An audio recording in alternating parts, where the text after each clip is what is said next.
Thank you so much for joining us today. And on behalf of the VIAC project, I would like to say welcome to our third webinar regarding empowering women in water.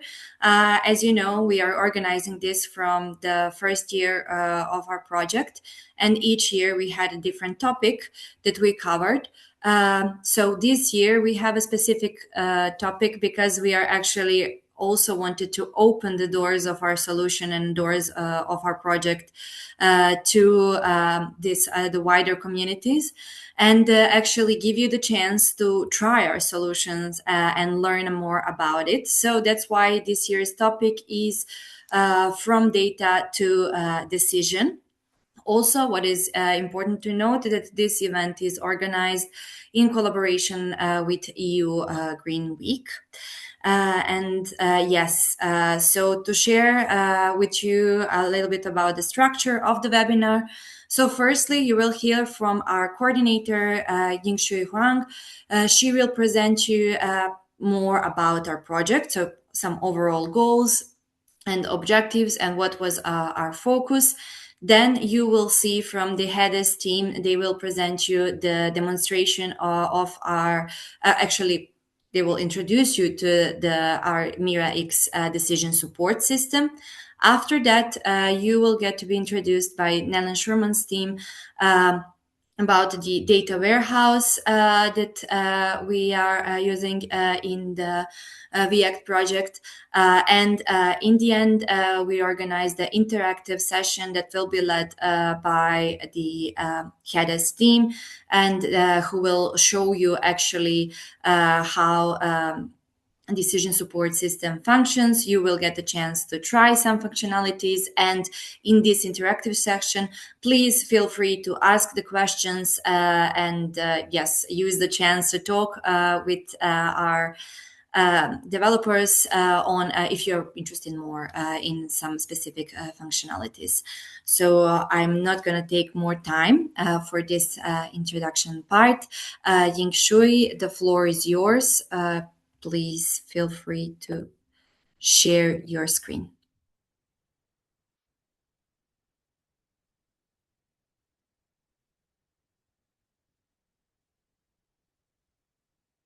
Yeah, thank you so much for the introduction, Melissa. And thank you for thank you for organizing this event. As you already mentioned, WEAC has been organizing empowering women webinar since the first year of the project, and now, yeah, we are, and today again showing more our female contribution to the technology development and our DSS and also our data warehouse. So, and then yeah, so sorry for that. I have an interruption here. So the project is called the WEAC project. It's the climate sensitive decision support system for water allocation in the Sudaya Basin. And my name is Yingshui Huang. I'm from the chair of Hydrology and River Basin Management at the Technical University of Munich. And me, myself, as coordinator, I'm actually triple minority in this kind of role because, yeah, I'm a female. I'm also a colored woman, and then I'm also relatively young. So, I know all the struggles that we all have in this kind of technology and based kind of project. But I think our team is actually doing a great work from all of our female partners, but also male partners, of course. And so I just want to highlight here some contributions from our female partners in this. I don't know how to do that in this project. So I have some photos here. Basically, we have Birte and Vanessa, who are our project managers, who help us keep everything running and make sure everything is worked out on time and so on. And then we have Gautami Baviska. She is the only woman in our integrated modeling team, system team.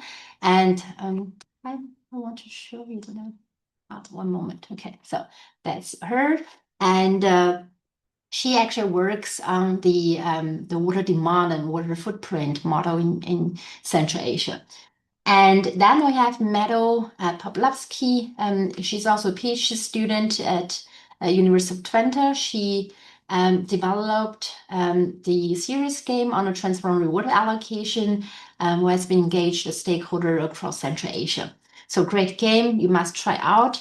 And also, especially also, of course, from our dissemination team, Melissa as the host of this meeting, and Miliana also joined the team recently. They always help us to have more visibility, and they're doing a great job for that. Thank you so much. And also today, especially we have two tech females. One is Philippine. Philippine is from Nilin Schumann, that's her. And she's been supporting us in the laser data warehouse. Later on, I will introduce you how to support our project. And thank you, Philippine. And in the end, we also have Nivedra, who will also present you today the decision support system in our React project, which is the end product and very important product of our project. So I think there are also more people contribute or more females contributing to this project. So yeah, together, I think, although we are still in a very man-dominated sector, but I think we are doing a great job here. So then you might be curious about the project. Basically, it's a Horizon Europe project. It's for 4 years, and we started already more than 3 years ago. That means also we're in the last year of the project. And we focus on Central Asia, specifically Kyrgyzstan and Uzbekistan. And we have a demonstration catchment in the Upper Sudaya Basin, including the Nahyan and Kahadaya River Basin. And the budget project is about 7 million euro. The project concept are basically three, how can I call it? Three components, let's say. So the first one is to establish the foundation and that's the knowledge of the water system. And basically, that includes the institute measurements and soft sensors to improve data availability.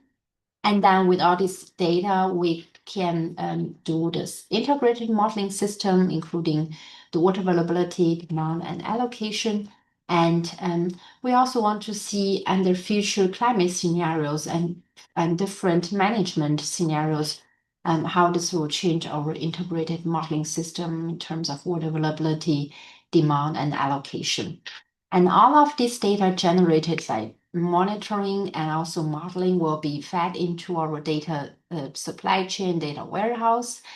And that is basically the lizard that Philippine will introduce you later on. So here, the novelties that we also have different locations to store the data, and also, the data are shared. And these data will be fed into the decision support system, which Nivena will introduce you also today. And that's basically a digital water allocation platform for the transcendental water allocation. And then, of course, we also do want to not only use this technology as information, but also use it to impact the real water management. And basically, that includes stakeholder engagement, but also considering cross-border policy and including also some financing mechanisms to institutionalizing the decrease and efficient water use. So that's basically the concept, and you can see that actually our two main speakers are in this technical realization today. So I'm really looking forward. As the project is quite large and a lot of scopes, I'm gonna just introduce you a main five main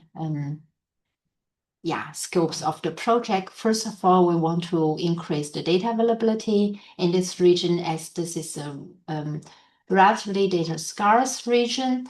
And also there are restricted data sharing and lack of digitalized or automated measuring stations. Therefore, in this region, we want to establish real-time hydrometeorological stations, and also these station data should be improve the availability, but also to transmits to a hybrid cloud architecture database to enhance the technical foundation for transboundary data sharing. And until now, I think we've already installed all the stations that were promised to the European Commission, and these data are also transmit to the LISA data warehouse. So then the second main component is the impact model. So basically here, we all know that we can't use a single model. It's difficult for a single model to capture all the processes associated with water allocation. So here we use an integrated modeling system that includes water availability and also water demand, but also the water allocation. And we do calibrate model and we do enforcing model with the same data set. And in this way, we can have a fully integrated model which can describe either the natural water cycle processes or the anthropogenic influenced processes. So then we also use scenarios because we want to see, first of all, how climate change will impact the water availability in future. But also we want to see how these extreme scenarios will influence future water allocation.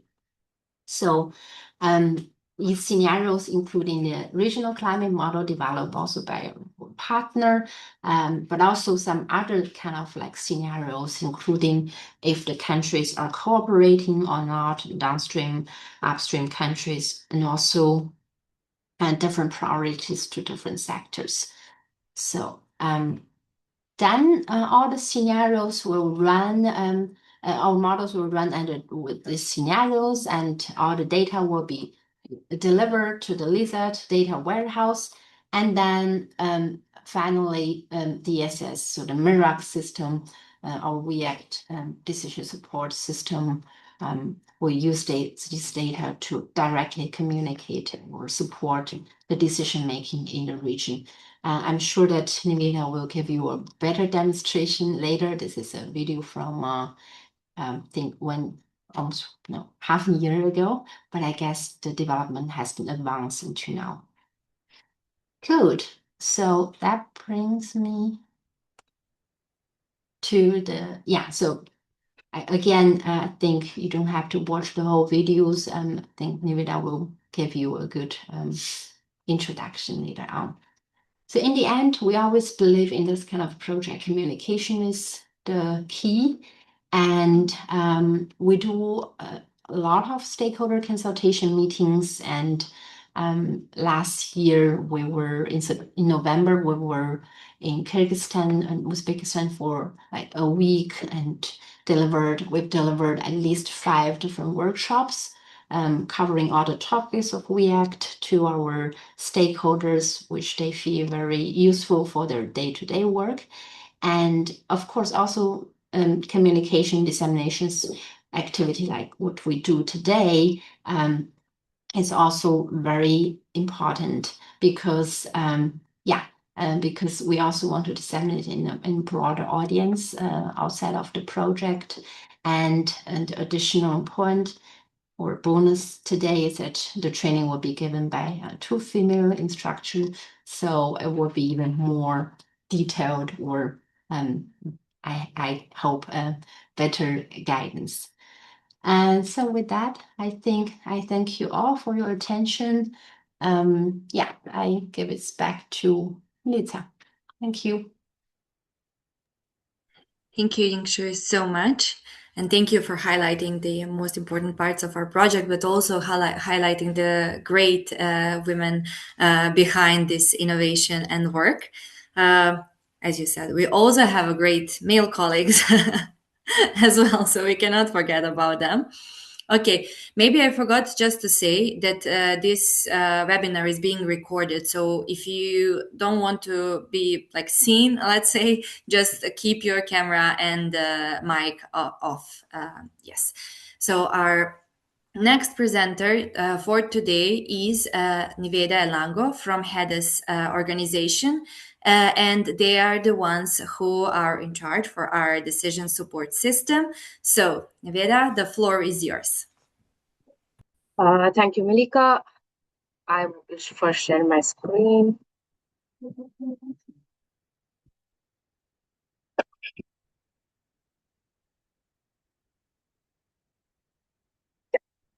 I hope my screen is visible to everybody.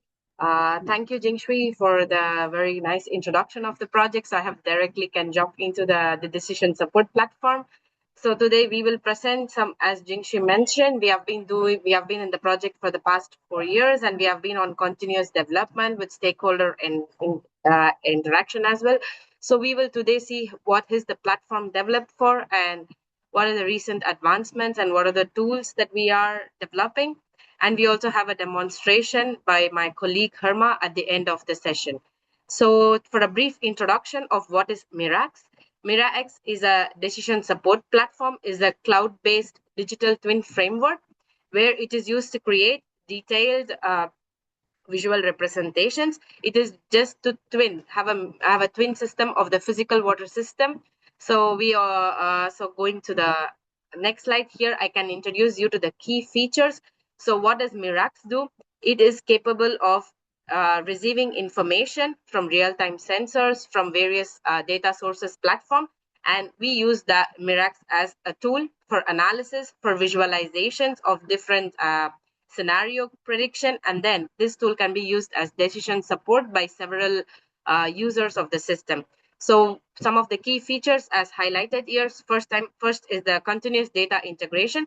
Yes, we as developers, as the company of HEDES, we really want Mirax to integrate real-time data from various sensors and to keep the information up to date on mostly on the water parameters such as quality, hydrophysiological parameters as well.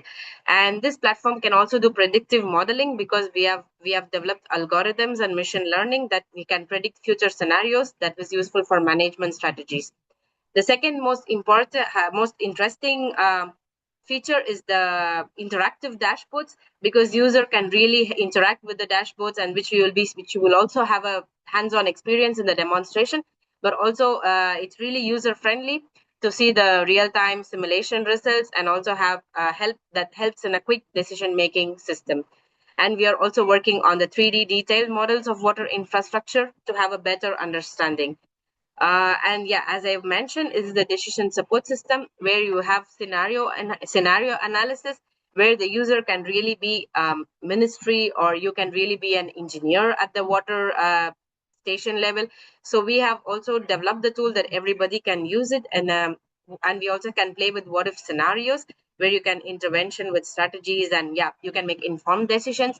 And we are also providing this platform for risk assessment. We have specific tools for drought and flood mapping, where you can actually see the risk areas of extent of flooding, and also see the impact of drought in your project area.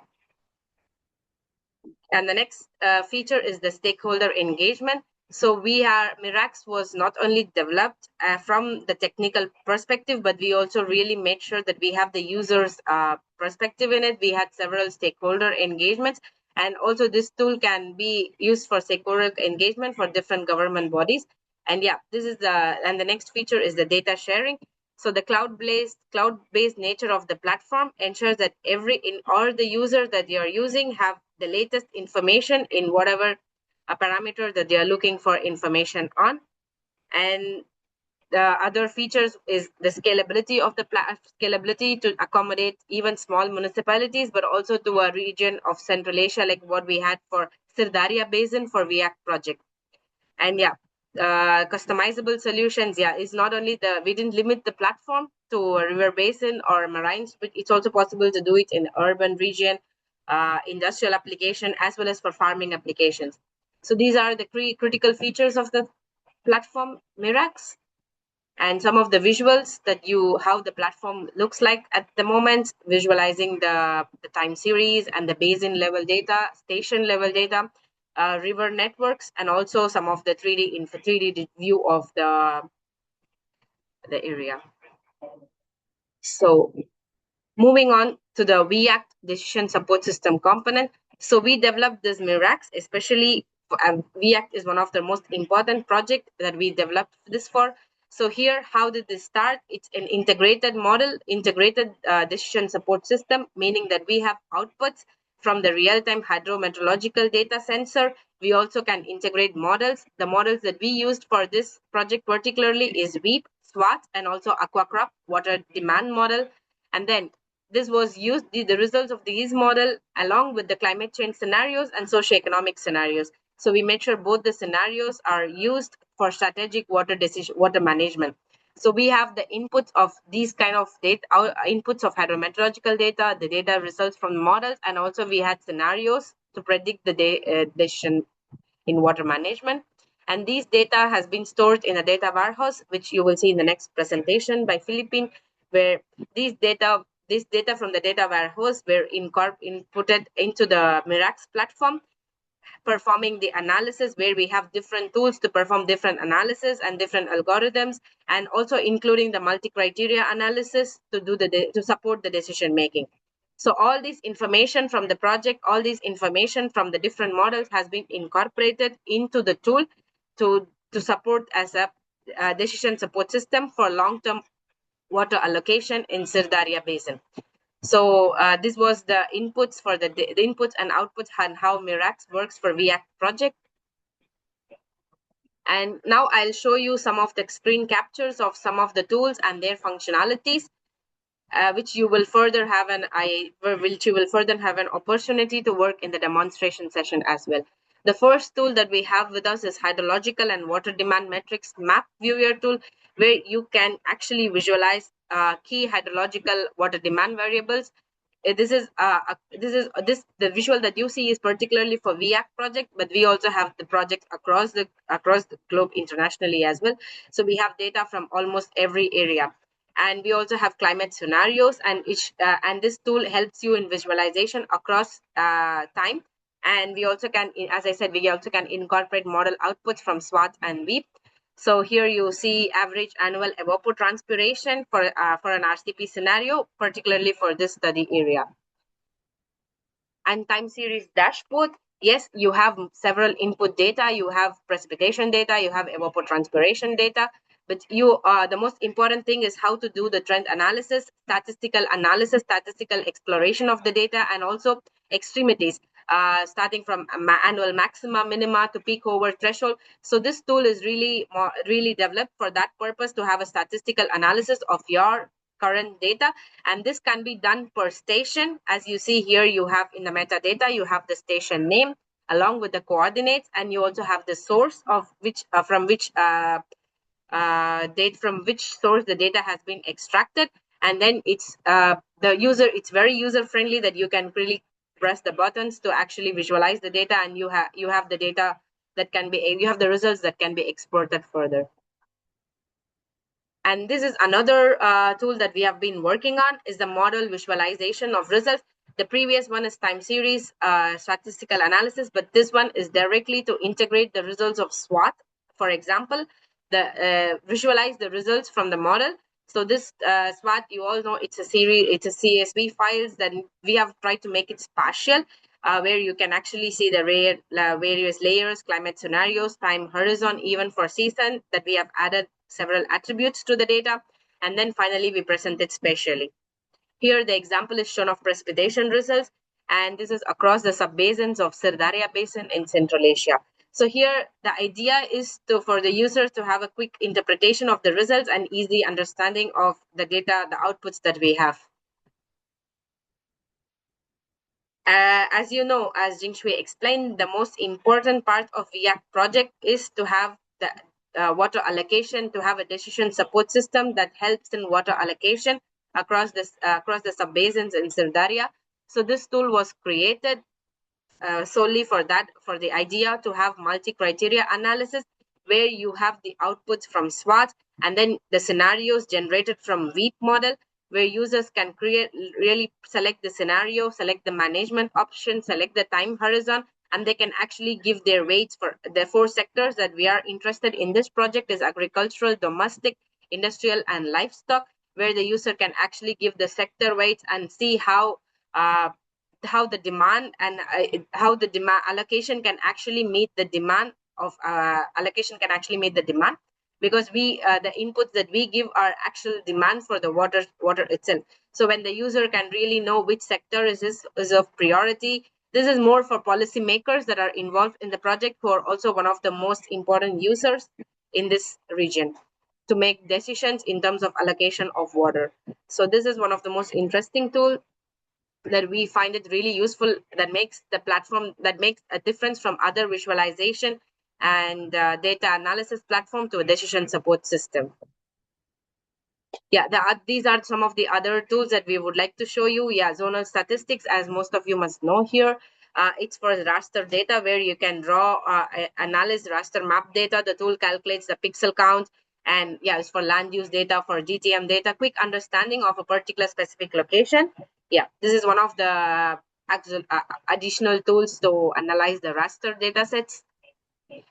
And the most important thing, now you have platform, you visualize all the data sets, you do the multi-criteria analysis, you have your scores and weights, and Mirax also supports to export everything in a report. So when you have done with your analysis, when you know your options, when you have selected all the models that you want to see, which you want to use for further analysis, you could clearly export this whole everything as an output in a PDF that you can actually further use in terms of report or analysis. So this is for scenario comparisons report generator tool. And the next tool that you have is precipitation and temperatures forecast. So this tool supports short and medium forecasting of precipitation and temperature. So we have data sources inputting from the ECMWRF, their ECMWF. So Mirax can actually read the data from ECMWF for short term up to 15 days and medium up to 6 months, where you can actually see predictions and forecasts of precipitation, temperature, even drought indices, because we are using this inputs for evaporation, evapotranspiration, and precipitation to actually have a drought SPI index. So this is updated every 6 hours, and this can be visually seen in Mirax. And there is also a time slider, just like in your Google Earth engine, where you can actually move across time to see how this has changed.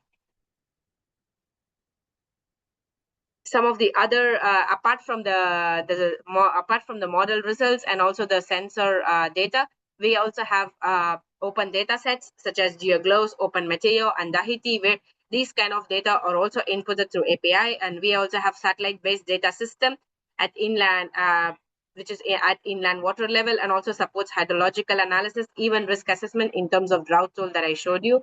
So here we have every 15-day forecast, and the data, the forecast really depends upon this the source of data that we have for the platform. Yeah, these are the other web map services similar to the open source for data. Here it's web map services itself, where you can actually overlay different maps and compare, have a visual comparison.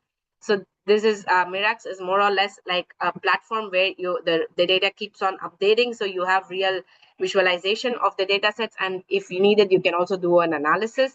So this is one of the interesting tool as well.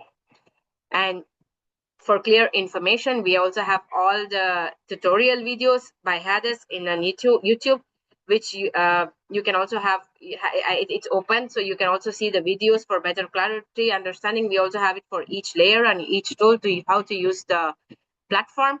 So I think that's it from my side. And the next presentation from Herma would later continue on the demonstration of the Mirax tool itself. Thank you.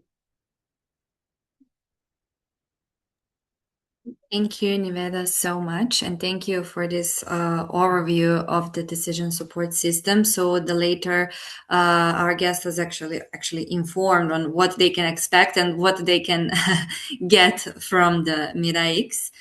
But during the both of our two first presentation, we also heard about the data warehouse that is developed within the VIACT project. So for this reason, I want to give floor to Philippine from the Netherlands Schurmans to give us more information about data warehouse. And after that, you will also get a chance to see like how the system looks from the inside, if I'm correct, Philippine. Yes? Okay, then the floor is yours. Yes, thank you. Then I will share my screen. And then the PowerPoint. Melissa, is it ready? Yes, great. But yes, now it's, yes. Okay, thank you. So my presentation is on the data warehouse. Before I start with the data warehouse, just a short introduction. I'm Philippine. My background is hydraulic engineering, and I work as a data engineer and data analyst at Netherlands Schurmans for about 4.5 years now. Also on the topic of women empowerment, I just would like to shortly say that as a woman in this field, my experiences are actually quite great in the Netherlands, at least. So I would encourage any students who are doubting, is this something for me as a woman, to do it. At least I had good experiences. About the company, it's called Netherlands Schurmans. It's about water and IT solutions. We're based in Utrecht in the Netherlands. And then we have 2 software products that have been mentioned before. We have Lizard, which is also where the data warehouse is made of. So I will continue with Lizard in the next slides. We also have Rana, which is a new software product. It's kind of a data platform where you can also share information, but also reports, also slides, whatever, every type of information you can share it. And then it also enables hydrodynamic modeling. But to continue, I would just like to start off with what is a data warehouse, because a data warehouse can become quite complicated. I'm not sure what background you guys all have. So just let me start with what is it? It is somewhere where you can store data. And with data, I mean, for us, it's locations, time series, rasters, model results. Forecasts have been mentioned as well. So if you have time series that are forecasts, you can store them as well. It also is about management of data and users, which is in this project especially important because some of the data might be sensitive and should also be only for persons who have access to it. And then it enables access through an API. And an API is an application programming interface. It's where you can connect to the data through, for example, a script. So you can ask, for example, what is the temperature at my station in Uzbekistan the previous year on May 15th, for example. And then you can code it, and then you get the answer back. And this is also how Hades connects through our data warehouse. So they program it, and then they get real-time information out of the system. And why would you use a data warehouse? Why not store all your data on your own laptop? Well, the advantages are it's a central hub for multiple organizations and models. So we are a big team, VIACT. We have multiple parties involved, and everyone can share their data at the same place, which also makes it easier for the DSS to connect to one source. And so it's a single source of information, which also makes it, makes the output uniform. And what it also does is it enables data-driven water management, especially because it can be real-time and it can contain a lot of data from different places, different kind of parameters. So you can have your analysis based on this data. It makes it also reproducible because the data is stored. So if you want to, for example, run your model again, you can connect to the same data and get the same result. Or you can use the same data with different parameters in your model, perhaps, and then see what the difference could be. Also, an advantage is that it can connect to different data formats. For example, if you have water level measurements in Uzbekistan in a not very readable format, then we can make sure through the API that it's converted and stored in something that you can read. Then also, I mentioned it before, but it enables authorization and authentication. So only the users that should have access to the data, not only read, but also write, can have access. And then just how does it work in this project? We have seen slides from Jingshui and slides from Hades before about the process, but just to highlight the data warehouse in this, you have measurements and simulations. For example, locations, time series, raster, model results. They are stored somewhere. Then there is a script that can connect to these measurements and simulations. The script sends it to our API. Then it is received by the data warehouse and stored. And then the DSS can, through the API, connect again to the data warehouse to retrieve these results. So some examples. For example, discharge measurements in rivers can be stored in the data warehouse and be accessible in the DSS. SWOT and WEEP have been mentioned before. The soil and water assessment tool and water evaluation and adaptation planning sent to the data warehouse, through the data warehouse, and then to the DSS. Now, this might be a little bit complicated. I just wanted to show you, for those who are interested in it, might be too much, then just ignore it. But we use an API, and it's an interface to connect to the data warehouse. It supports scripting. This is where you are able to upload, download, or change your data. And it also has some built-in statistical functions. So here's a screenshot from a script where you can receive time series events. So like, for example, the water height was 2 meters yesterday and 3 meters today. And then this is what it looks like on the internet. You can access it, and then it gives you all kinds of information that can help you for your data connections. And then also an interesting thing to mention here is that we have multiple warehouses. So we have our main data warehouse, which is hosted in the Netherlands, and it has all the lizard functionalities. It is the warehouse where we started off with.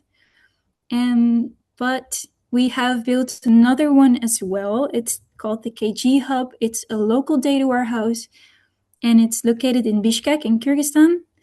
And why did we build another one? That is because it can securely store sensitive data that should remain in the country. So it's not stored on our servers in the Netherlands, but it's stored in Kyrgyzstan. And they have access to it in Kyrgyzstan. Well, the parties that should have access. They decide whether it's then transmitted to other parties or main data warehouse to the DSS, or that it remains there. It's a lightweight data warehouse. It only has the essential functionality. So in the screenshot here you see it only has organizations, locations, observation types, and time series, which is really just a basic set of information. And we're also working on the possibility for a UZ hub for Uzbekistan to have the same kind of system over there. This is the part of my presentation, and then I would also like to share some information from our from the actual warehouse. I was just okay. Just a small check. Milica, can you still see my screen? Yes. Okay, thanks. So we have the main webpage of WeAct, the Lizard data warehouse. I just would like to show you a little bit of the background.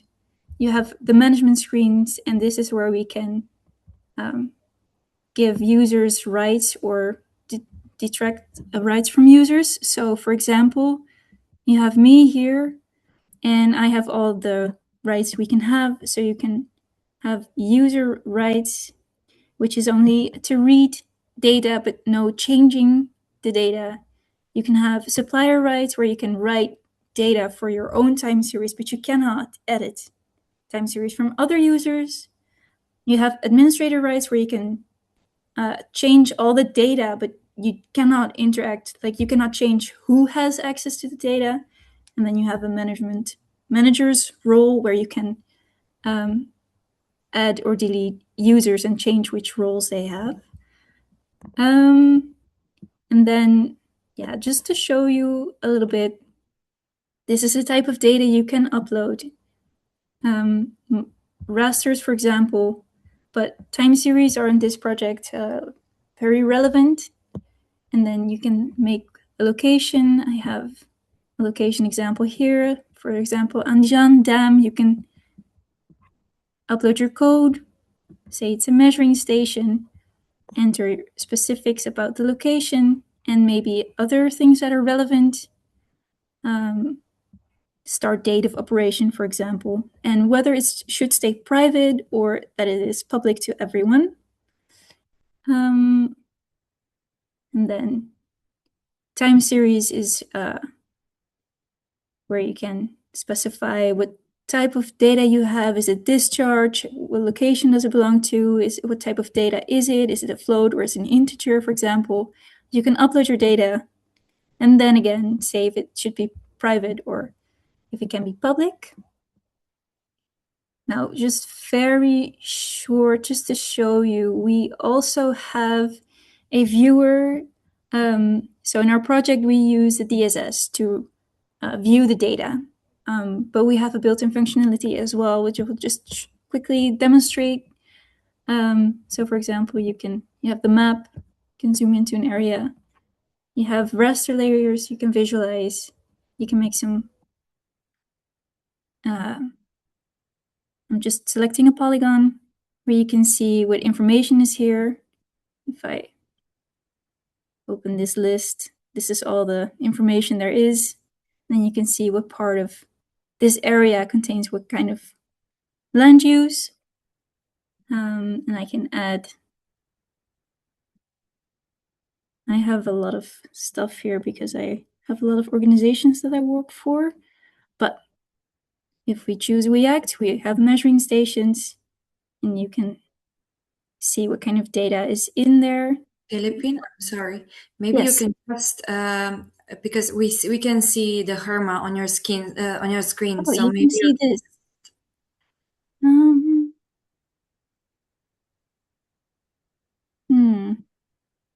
is there a chance so you can you can just exit it. It will not. Is it all right like this? Yes, now it's good. Yeah. Okay, thank you for mentioning. I'm sorry. So you can select a location, and then it has precipitation data. You can check which is interesting data because it has negative values, which is might need some attention from the uploading party. Just to quickly see, and then we have also a catalog with data where you can see some more information. For example, soil map, more details about it, and then you can open it, for example, in the API with more details and extra actions, like if you want to perform some kind of analyses, such as a zonal analysis, or if you want to see what information is on an exact point, you can give a location, coordinates. And I think those are the most important parts of the data warehouse for now. And I think it would be also very nice to see the visualizations in the DSS. Thank you so much, Philippine. Yes, before we go to the DSS, since we have today, if Herma, you give me just 2 or 3 minutes, just because we have our partners from Central Asia actually, and Nazgul is here. So we mentioned that Philippine mentioned that we also have the DSS stored in Kyrgyzstan, the data stored in Kyrgyzstan. So Nazgul, if you would like to share any of your experience from your organization of using it, or from the experience of the stakeholders from Central Asia, you can share with us now, or you can share it also the later after we present the DSS.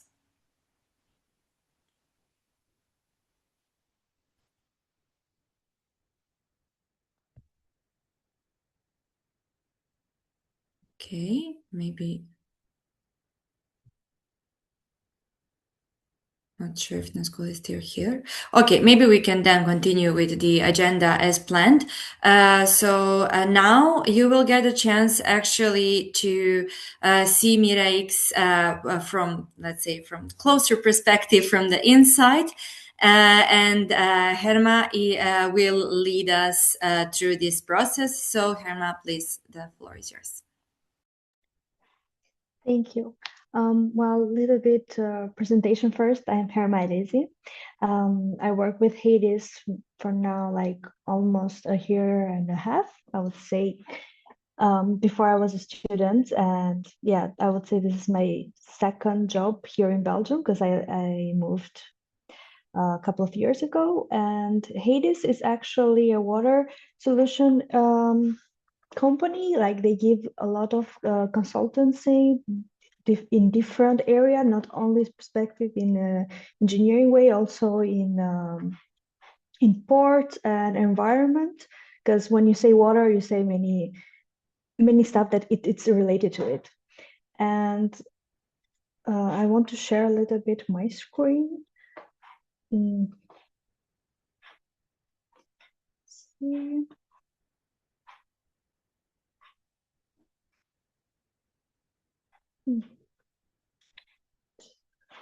Okay, can you guys see?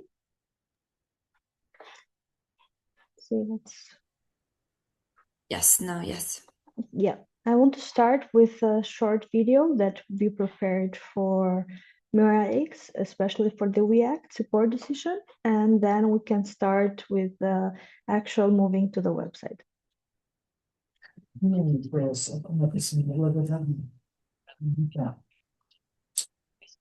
Мать меня каждый раз благодарит, а она даже меня не отблагодарит, честно. Мама, потому что я же...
So, yeah, that was a little bit from our YouTube channel.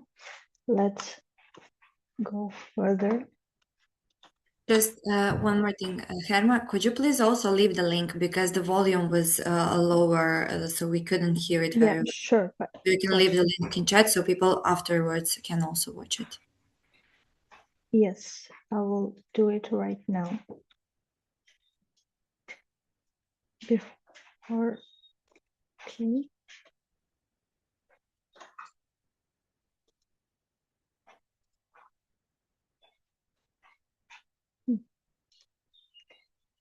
Yes. In the meantime, I want to share with you guys a little bit about before we head out to the training. First of all, it's better to use the laptop because a lot of tools are not supported on the phone. And here you have the email, like the username, sorry, and the password when you can log in.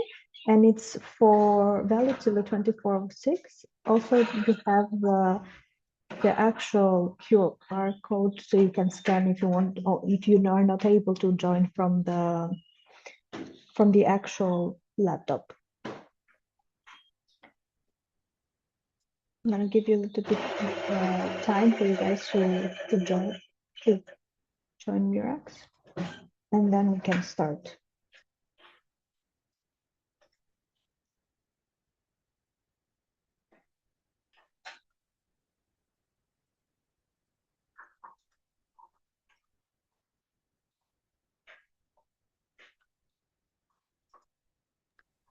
Could you maybe also copy us this information regarding the username and password Yes. so it's easier for people to?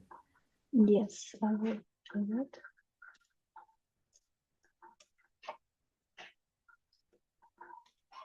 Yeah, you guys have things. Thank you.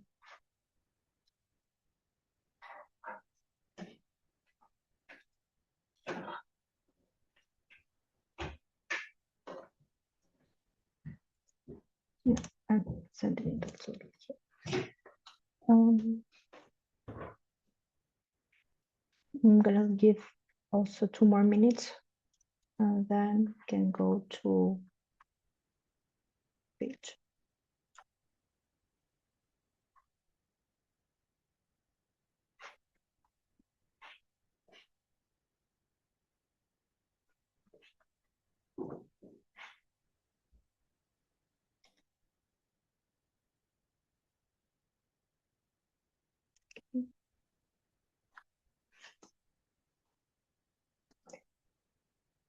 All right, then I'm gonna share the screen again, but this time for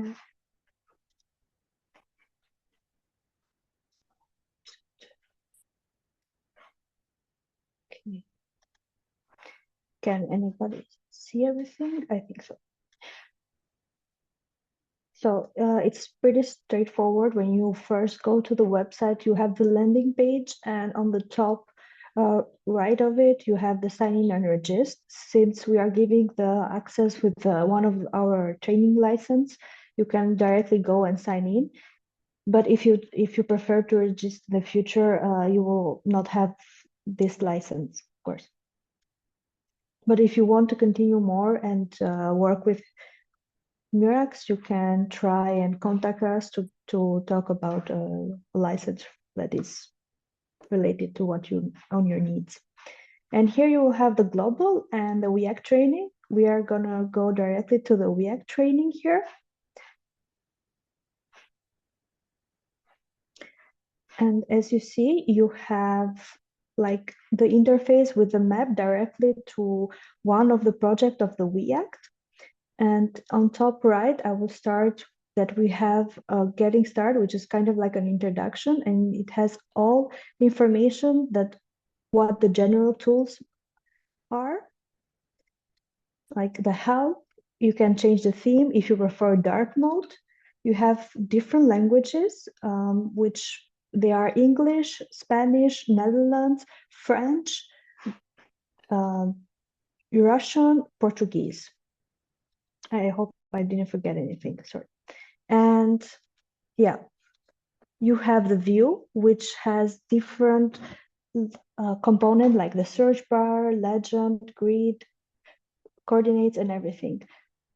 And I think it's better for me to show you this way. Yeah, you have the window and you can, for example, here right now, it's only one thing in the legend. This is the React study area.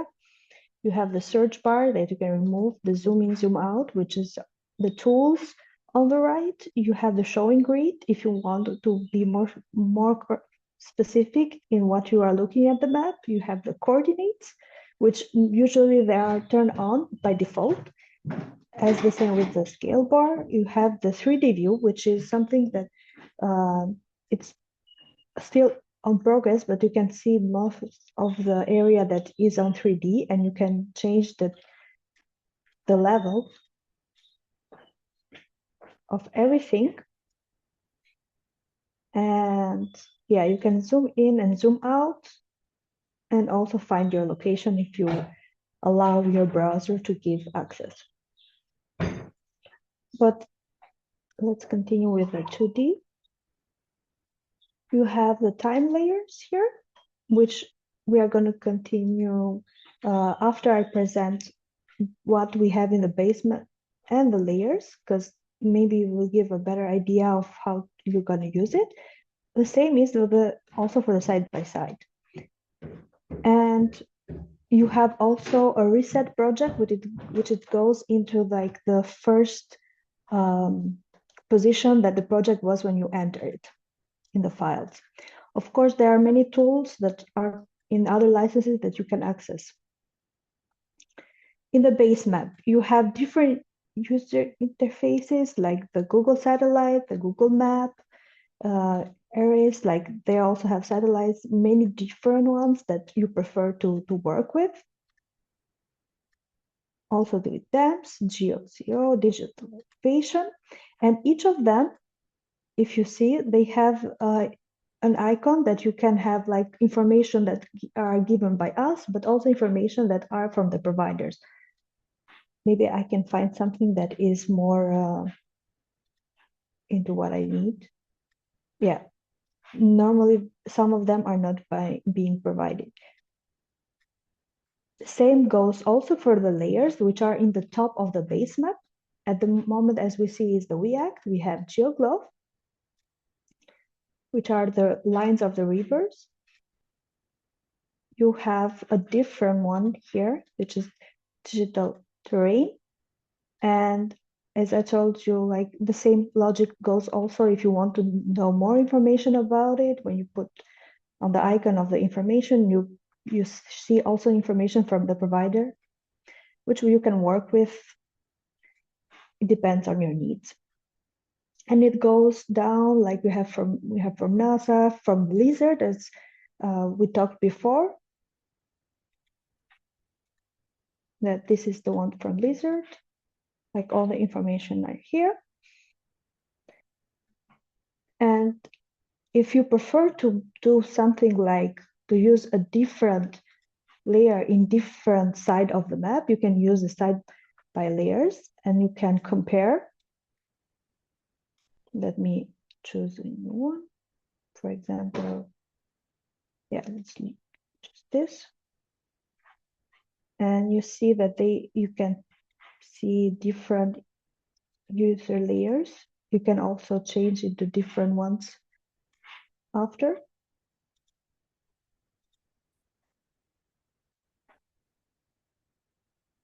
Please let me know if I'm going too quick. Sometimes for people, they work in different speeds, so I could talk very fast, and don't hesitate to stop me. So yeah, And it goes to the general point of view that we had before. Now, after we can try to test time layers, which we can use the array, the snow cover. Let's try the snow. And if you see, like in different time, the area which is like the most snow, this starts from 2000 and you can play it and go like in different time zones, and it changes from year to year. Some of them could be like very little, some of them could be very low, but it's a good interfacing tool that you can see, especially like what you need this in this case for the forecasting the snow cover. You also have the UTC or the local time. It depends what type of time zone do you want to use. And also you can check, of course, if they are available, because if you see here, there are the gray area, which we don't have any information about it, but all of them that are in the colored way, like in this case, in the orange one, are the ones that you have information about it. And if you want to go out and leave the time here, you can go back to the view and uncheck it.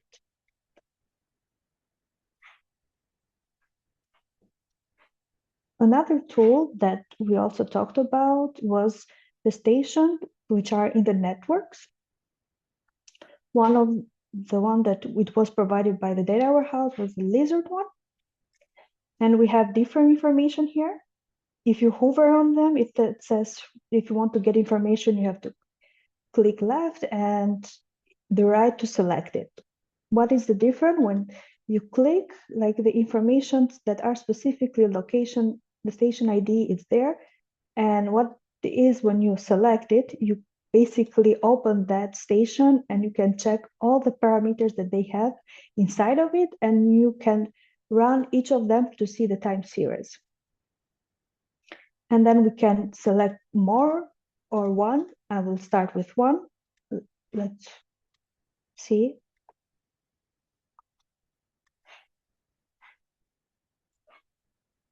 If this one will have information or not.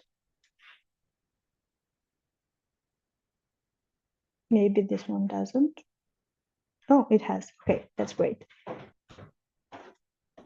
And you can zoom in every aspect that you want to see. Like here, it's, for example, it's from 1968 and it goes through. And you have the region data, latitude, longitude, sources, but we also have the starting of the time series, the ending, the ending, series marks, unity, timestamps, series. You can view it by lines, also by bars.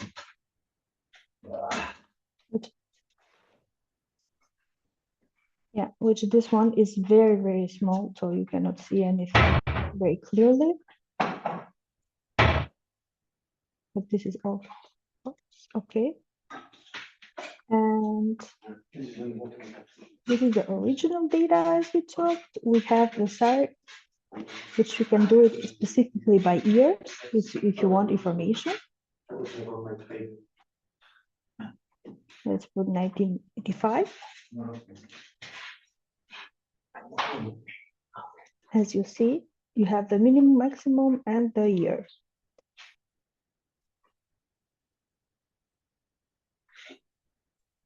And you can also visualize by the extreme. And you see all the points are the maximum or the minimum, which are in this case, I would say that more or less they are the same, or the peak covering their top, as you say, pot. You can also put here your own extreme or minimum, whatever you prefer to analyze. Let's say 5, for example.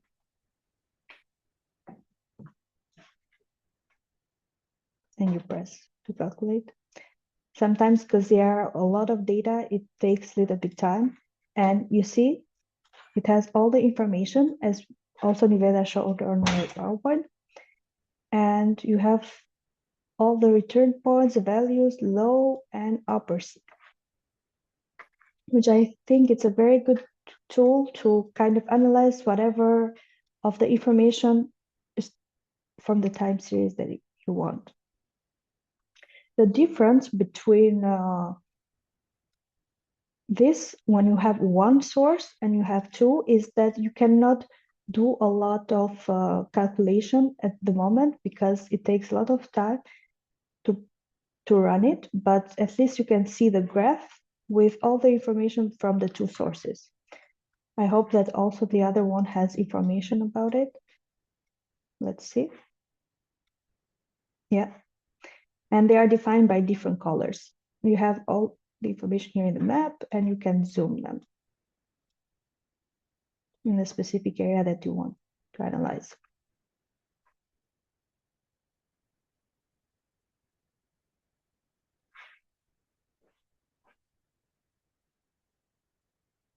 Of course, when you close it, the selected areas are going to be unselected. Now we have different networks because this is the one that we provide the station ourselves, but there is also other ones like GeoGlobes.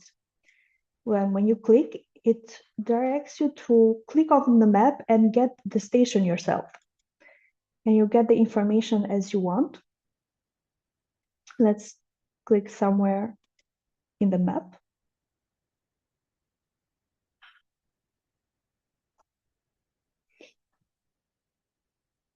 And it search for the nearest river segment. And it says, for example, here they are now. Let's find somewhere, maybe here it will, I don't know, maybe here it will work. Let's see. Oh, okay. I think here it will work. Yeah. And if you want to click more points, you can continue doing it, or you can leave it with one. We are going to try this one at the moment. And it's the same idea as we have for lizard, but the difference between this one and the other one is that you select your own area that you want to study and not from the providers.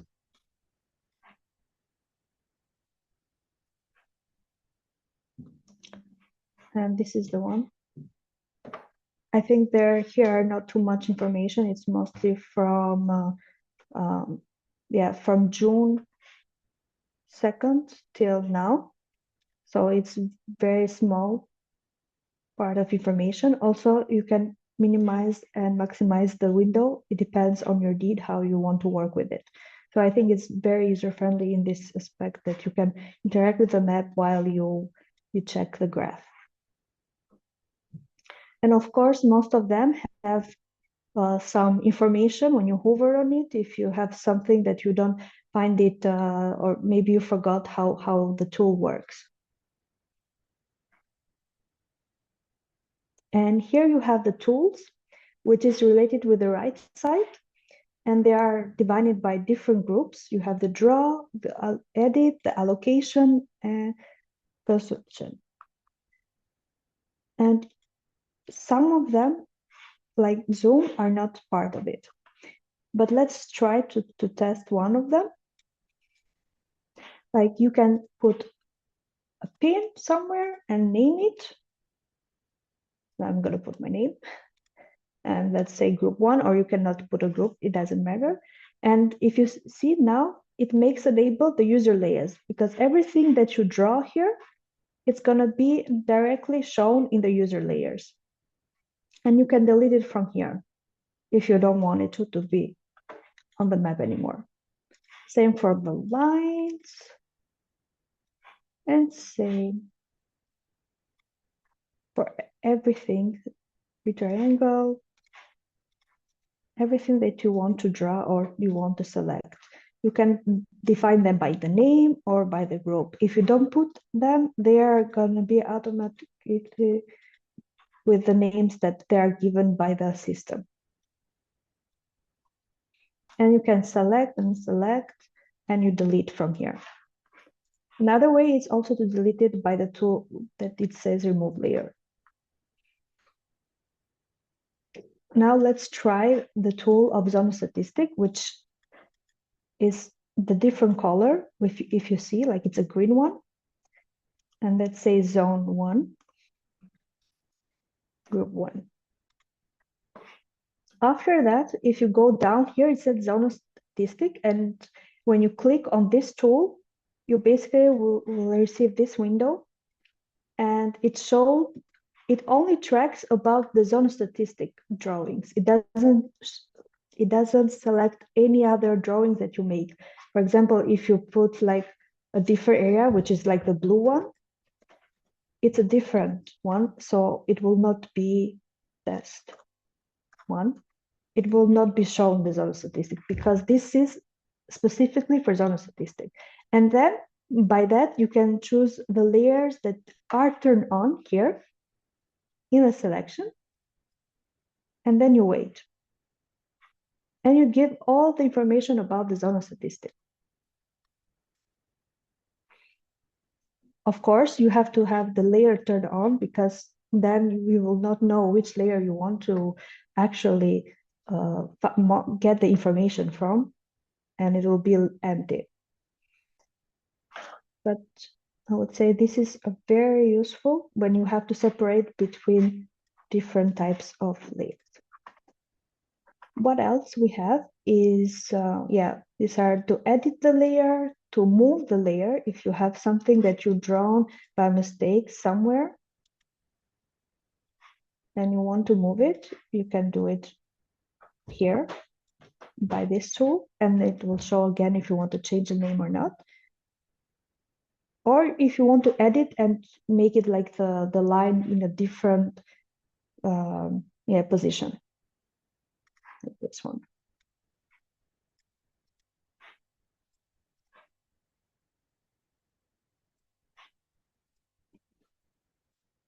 Okay, this is also a reset. This is if you want to get information regarding the area that you have. And this will work for this, yeah. You clicked somewhere in the map and you get all the information that you have on that area.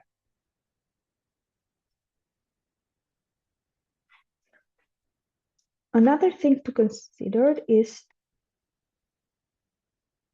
the models, which now it's more advanced that it showed in the video, because you have the SWOT and the SWOT reverse, the WIP, the methodologic draft, the hydrologic draft. Let's try with SWOT. You can put a name as you want, or you can, if you select a variable, automatically it will give the name of that layer with that name. If you are too lazy or you don't want to think too much about putting the name on the layer. You can put some reference, you can put different choices for the climate. Let's try with the reference. You have the historical horizon. You can choose the season if you want to have a dry or a wet season. You can put a matrix like season mean, change, frequency. There are a bunch of them depending on the data set, because in different data sets you have different things to select depending what type of information you have. You can put the minimum and the maximum. Let's put 1 to 10. And let's zoom out. And this is how the SWOT is running right now. You can also see when you turn on the legend, you can see all the information, like how it goes from the lowest to the highest. And if we compare right now, it's something between 6.4 to 10. It's a lot of information. And of course, in all the layers that you turn on, you all have the information here, what each of the colors tell what. And I think it's very straightforward depending on what you need. Let's see. Let's clean this up. And you can turn it off, turn it up. Or you can do something else, which I think is very useful, is that you can compare different ones. For example, let's try the river. And yes, no theme, reference, mean. You see here, you don't have the season because it's a different data set. Before, when we were trying the SWOT sustain results, it had a season. Let's put it 1 to 10 again.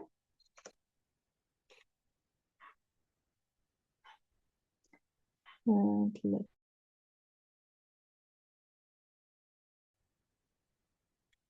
this one does not have a lot of information. And this one has. So it depends on what you run, and you can compare both of them.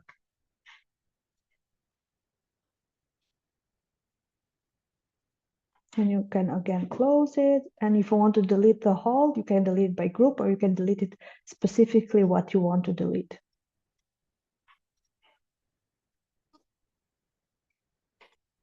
And here is another tool that we are trying to develop. It's quite new, I would say. We have the season scenarios here and options that we can choose.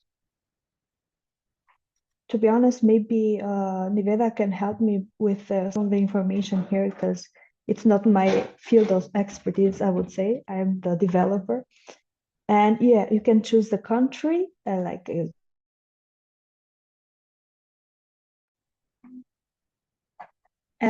here you can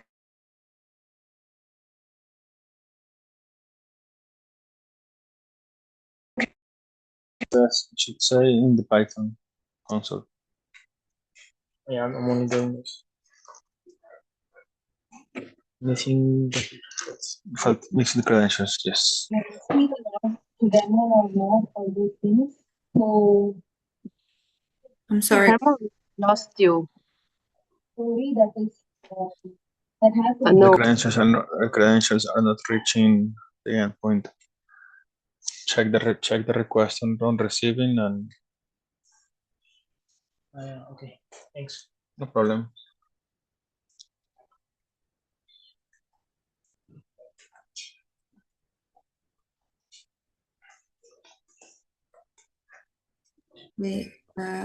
Herma, we cannot hear you now, but I'm not sure. I'm checking if someone turned on the mic, but it isn't. So maybe it's your back noise or something like. We heard someone giving the advice about credentials, so.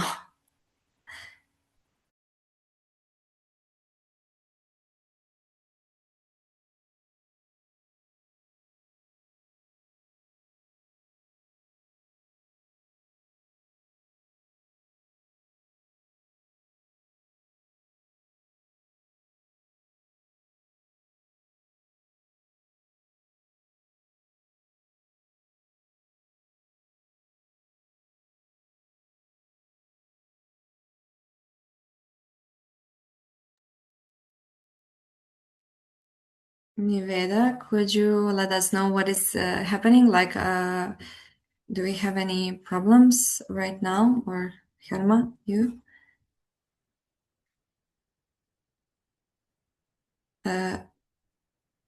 You both are muted, so I cannot hear you. think you can hear me now. Okay, sorry. Yeah, another colleague was speaking. Sorry. So, as I was saying, I don't know where did I lost the mic, but as I was saying, like you can choose different scenarios. At this time, we are gonna do only one. I'm not comparing because apparently the second one does not go with the first one that I chose. And let's apply it.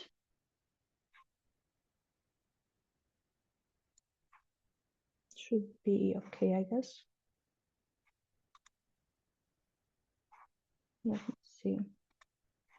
Let's do cleaning. Oh, okay, now it's running. Yeah. And as you see, you have different areas of information. And when you click on that, it says the class is satisfactory, modest, and of course, you can go to the legend and see more about it. But yeah, I see it's, let me zoom out again. Here also, no data demand. So in every aspect that you search about it, it will give you the information about the zone that you already want.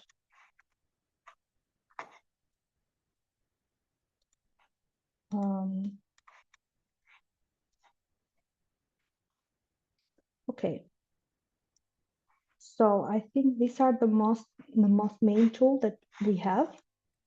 If you guys had any other complications while maybe you tried something or you just watched what I did till now, maybe one of you can share and try something online and we can help to guide you, or if you have questions, please don't hesitate to ask me right now. And yeah, thank you.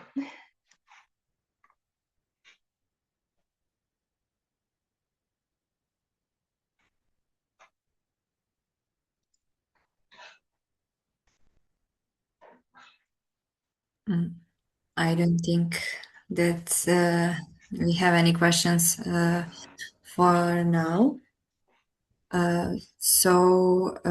Herma, do you have anything more to show us, or this was the? No, this was all of it. Yeah, and I think maybe if someone wants to try something together with us, so that could be very helpful for them to know how to use the platform. Do we have any volunteers or?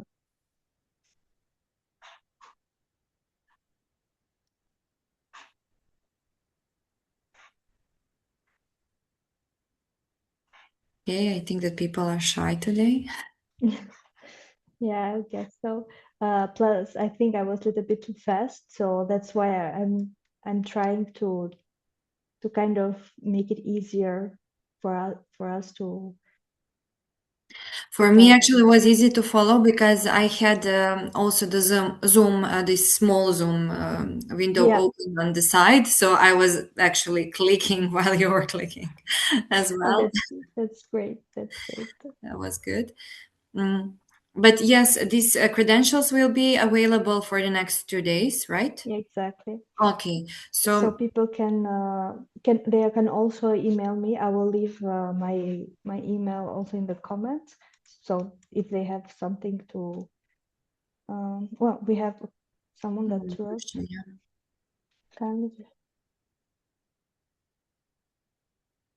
Okay.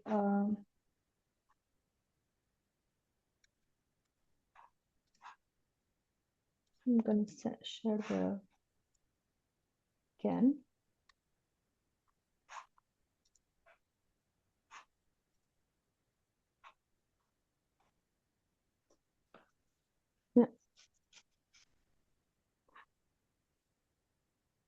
Yeah, we had some people going and coming back to the meeting.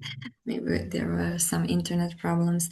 Maybe you two, just because we have a couple of more minutes left, could you share with us maybe some experience from the stakeholder testing it, or what were some of the main comments, for example, what people are using it the most, something like that? Yeah, exactly. Okay, that would be great. Let me share again my screen.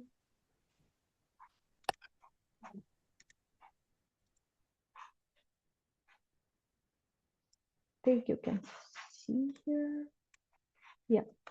Well, as I was saying with the YAC training, something that the users specifically are more fond of, it's the networks to get all the time series information.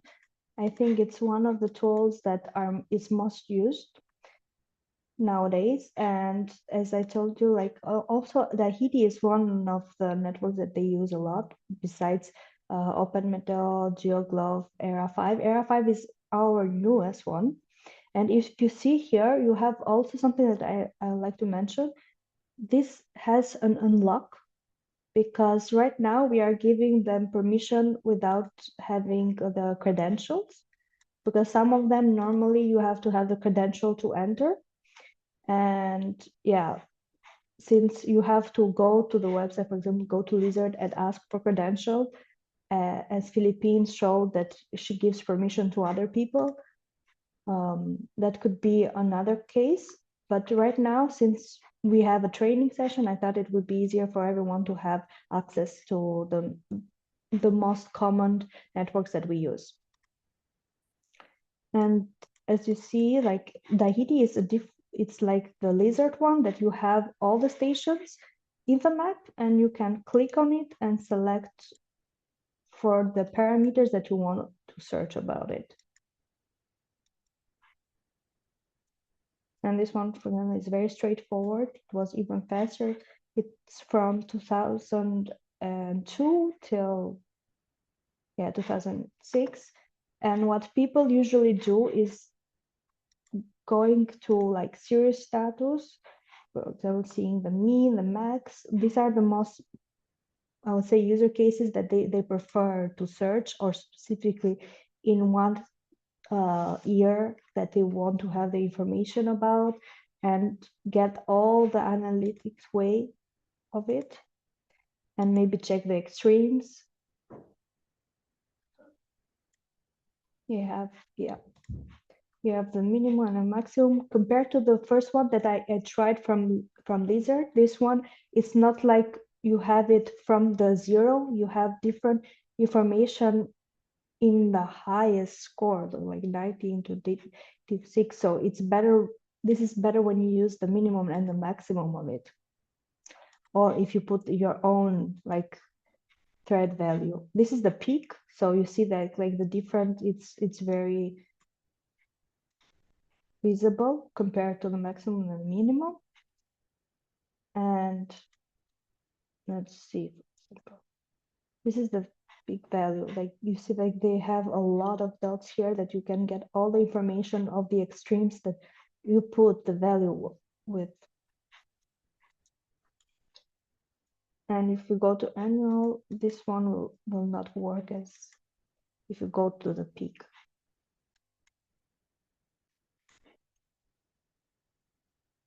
So yeah.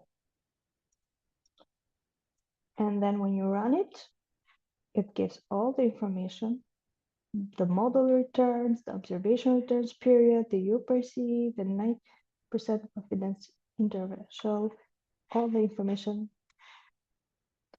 which is, in my opinion, it's pretty cool to have this kind of tools with the live data information.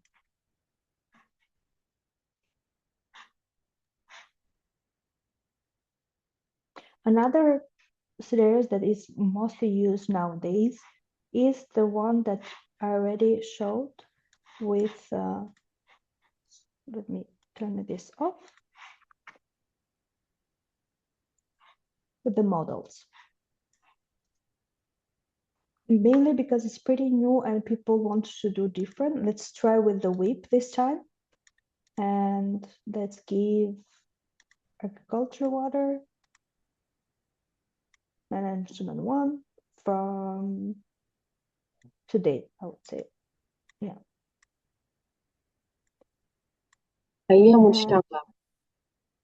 Is it that? Okay. And if you see, it's pretty different from the SWOT. Let me try also with the SWOT so you guys can see the difference.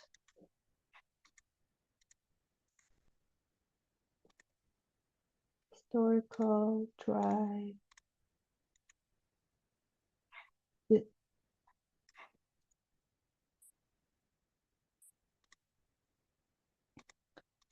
Like one of them is pretty, like the precipitation changes a lot from the first one to the second one. Do you have like the agricultural water demand? So they have different information regarding it. And yeah, this is something that it's pretty used. Of course, this one I choose two different models, but if you choose the same model but you change different numbers, you will see like the difference between those two.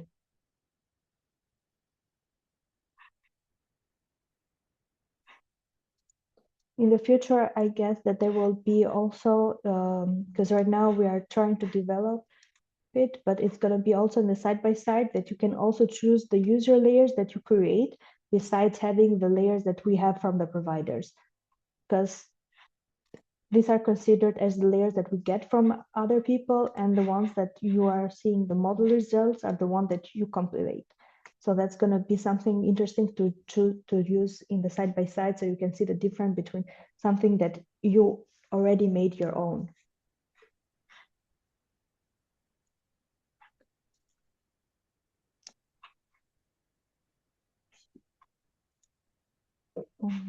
So yeah.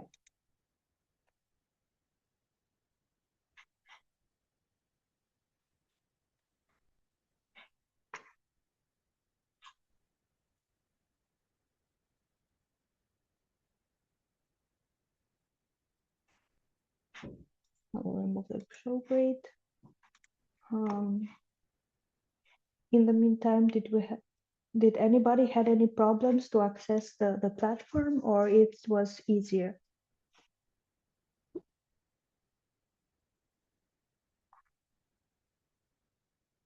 Also, just to add, the tools functionalities that we have here all are from the user needs. So we had the initial round of stakeholder assessments, consultations, and these were the tools that the user actually provided that requested that they would like to see in a decision support system.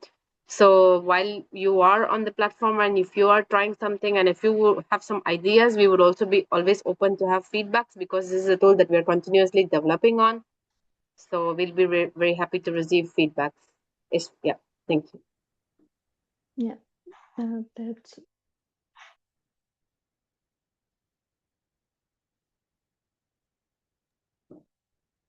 at the moment, the agricultural water demand representation is only from the model results that we have for the Central Asia.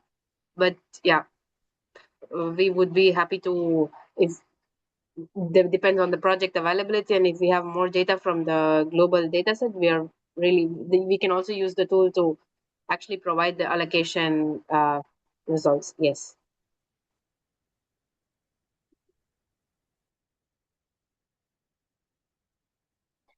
everything. It depends also in the provider. It's not only like in our site, it's everything, it's there. So it only depends on the provider if they will give the information or not, or if they still have it, or they have still work on it.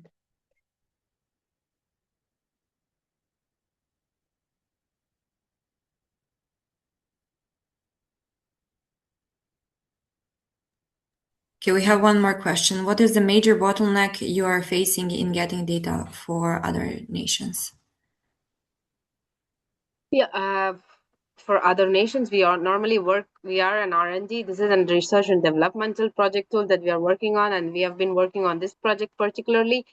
For other nations, this kind of agricultural demands are not something that we have open sources and we can directly get a request for the dataset. These are model results. So we really need a partner, or we should really be in the project to have the access to their open source data for their model results. Sorry. So if it's an open source data, you can already visualize in the platform. We already have many layers, but if it's a model outputs, we really need the collaboration and the project to actually have the results in our platform. But there is no bottleneck at the moment for Central Asia. Indeed, we did have some data privacy and data sharing because it's sensitive at some point. So those factors we really have taken into account. Like also, not every data is transparent. So it depends on the user. So yeah, it's not a bottleneck, but at the moment the platform is not really open to have store all the data sets from all the providers, or for at least for all the output models that we have. It depends on the project and the partners. Yes.